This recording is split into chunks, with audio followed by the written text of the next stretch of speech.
Take a look at what I've got my hands on. This is the brand new Samsung Galaxy S25 Ultra, just announced from Samsung. It doesn't hit stores for about 2 weeks, but I've got it for you right now. I'm gonna show you what comes inside the box as I unbox this for the first time. And then if you hang out for the B side of this video, I'll power this on and show you that initial setup process the first time you turn on your S25.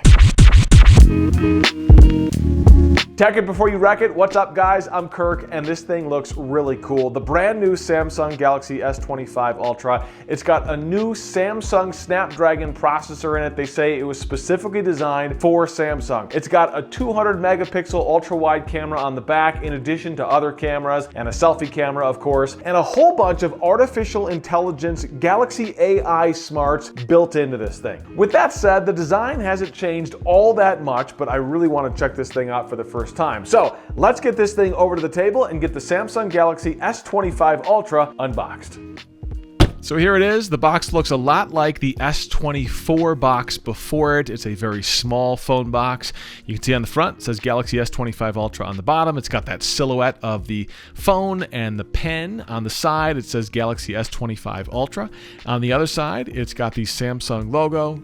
On the bottom, you have your basic specs, 256 gigs, tells you which model it is. On the back, it tells you what's inside the box and some legal jargon. You will notice this is already opened, and that's not because I've opened it. Samsung opens it and puts a SIM card in there for us when they let us test this out early. So let's get this box opened and see the phone itself. Ooh, look at that, guys. That is the titanium silver blue color, and it looks really cool. I don't know, what do you guys think about that color? In the lid, we've got, again, that SIM card that Samsung put in there for us so we can test it.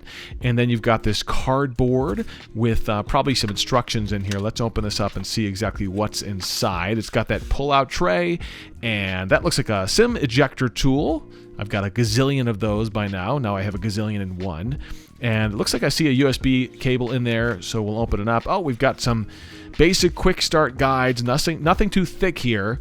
This one is a quick start guide along with terms and conditions. Very basic stuff. I imagine you will not spend much time looking at this. And then this is some sort of notification, says volume control capabilities, some sort of FCC thing. And then your USB-C to USB-C cable. This is an unbranded cable from what I can tell. It just looks like a typical black USB-C cable. We'll have to check that out, test that out for speed capabilities later on. And now to the phone itself. Again, I like this color. I'm not sure. There's a bunch of colors that are going to be available, so I'm not sure if this is the one you would pick, but it's got that cool kind of blue iridescent color. There are the cameras. We've got a whole bunch of cameras here. A 50 megapixel ultra wide, a 200 megapixel wide angle, a 50 megapixel telephoto with 5 times optical zoom, and a 10 megapixel telephoto with 3 times optical zoom. So those are your cameras. A total of 4 cameras on the back, and then a 12 megapixel camera as your selfie camera on the front. Just a nice looking solid phone. Not a huge design departure from the S24, but at the same time, why change it if it's not broke? Most of the changes are software and guts on the inside. Let's peel this off. Oh, your moment of zen. That always is such a good feeling to peel that off the screen. And look at this screen. I mean, this thing is very squared on the side. Notice how square it is on the side. It feels kind of thick. And I don't mind that. I actually like a decent sized phone. You've got your volume rocker and your power button on the side here. And then swinging around to the bottom, that of course is likely an antenna break. You've got a speaker. You've got your USB-C port. You've got your SIM card tray. Looks like a microphone. And you've got your S Pen over on the side there. And on this side, it looks like just a piece for the antenna, as well as that antenna break in the metal housing. So nothing really going on this side of the phone.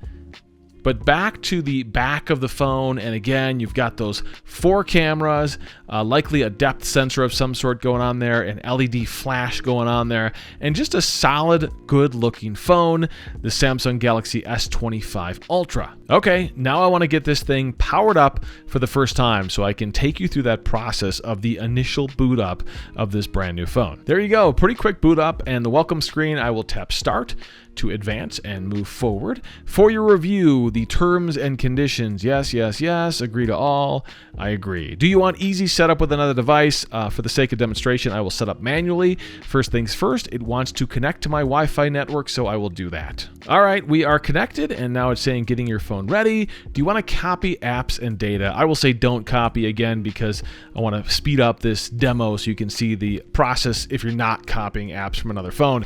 Now it wants me to sign into my Google account, which I will do very quickly here. Now you have to agree to the Google terms and conditions. Of course, I agree to that. Now it's getting account information from Google as it sets up the phone for the first time. Do I want to protect my phone with face recognition or fingerprint? I will skip that just to speed this through here. Now Google services, do I want to agree to location data, etc., etc.? Of course. Do I want to turn on Google Backup? Yes, I do. And now it's saying, do you want to log into your Samsung account? So I will do that with my Google account, which I find to be the easiest way to log into the Samsung account. Okay, I did a two-step authentication to confirm that, and now it's saying, hey, these are your Galaxy AI advanced intelligence features on this Samsung phone, kind of listing some of them. A lot of these were available with the S24, but some of these are going to be new as well. You can see we've got call assist, writing assist for when you're writing text, the interpreter, which is a cool demo that can interpret languages in real time, your Samsung Notes AI inside the Notes app, the voice recorder app has some AI built in, your browser, of course, has some browsing assist built in, then you've got photo assist inside the Photos app, you've got drawing assist that apparently can take your drawings and make them look real. You've got audio eraser, which is an audio tool for cleaning up audio. The photo ambient wallpaper, can't wait to check that out. It changes based on the time of day. And then your now brief. So we will go past that. Now it's talking about Bixby. I will go ahead and agree that Bixby can collect some information, and I'll hit next. It's asking me for some Bixby permissions. I will hit next, move on. It's saying, hey, are you okay with these Samsung services? I will hit next and move on to that. And then now it's asking me to choose, do I want light mode or dark mode? I'll hit light mode. And there you go. You're all set up. I'll be honest, I think that was pretty fast. I didn't do any syncing of apps or info from my old phone, but that went by pretty fast. And now we've got that One UI version 7 loaded up, the new interface from Samsung that still doesn't look like clean Google, but they do get closer and closer to a clean install of Google Android, but still it has that Samsung look to it, which, if you're using a Samsung, you will get used to it. And I actually really like the Samsung touches. I just wish that Samsung and Google would work together and really have a kumbaya. In the Galaxy AI in the settings, you see some options to change some of the AI features there. I'm going to dig deeper into that into a future video. I do think that's super interesting.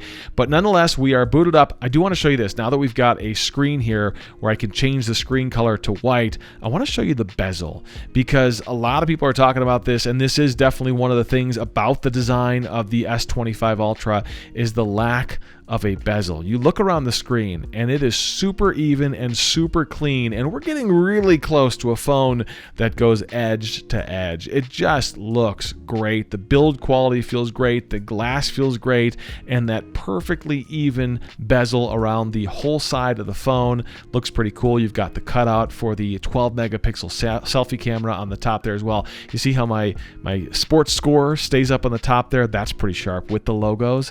The Buffalo Sabres Calgary Flames game, that's cool. You got your battery over in the corner, you've got your Wi-Fi, your cell phone signal. You can see it's still downloading some apps there as it initially gets set up here.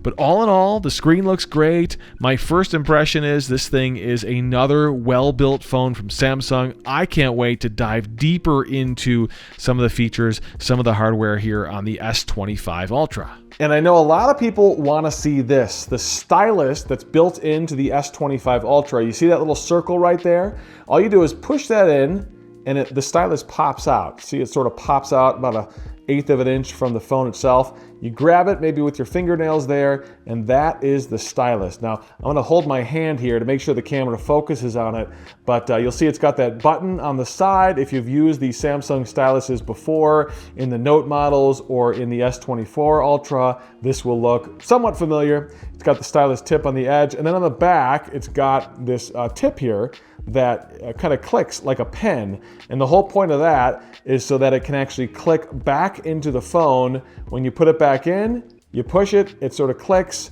and then there you go. The nice thing about this stylus is that when it's in the phone, you don't even notice it's there. I mean, if you didn't know to look for it, you wouldn't even know it was there. But when you want it, you simply push on it and it pops out and you can pull it out. The phone automatically recognizes that you've pulled the stylus out. It starts going into the modes inside the operating system that it needs to use that stylus. My question is, will they at some point get rid of this stylus? Because clearly this phone has to be a certain thickness in order for them to fit that stylus inside the phone. And I do wonder how long this will last, how much people are actually using it. Comment below. Are you a die-hard Samsung S Pen stylus person on the S24 Ultra, or of course the Note phones before that? I want to hear your feedback, and I want to know what you guys want to know about the S25 Ultra. I've got more videos coming your way. Do you want me to talk about the AI? Do you want to see samples of that 200 megapixel camera? Are there certain things about the One UI, the interface, the operating system that you want to see?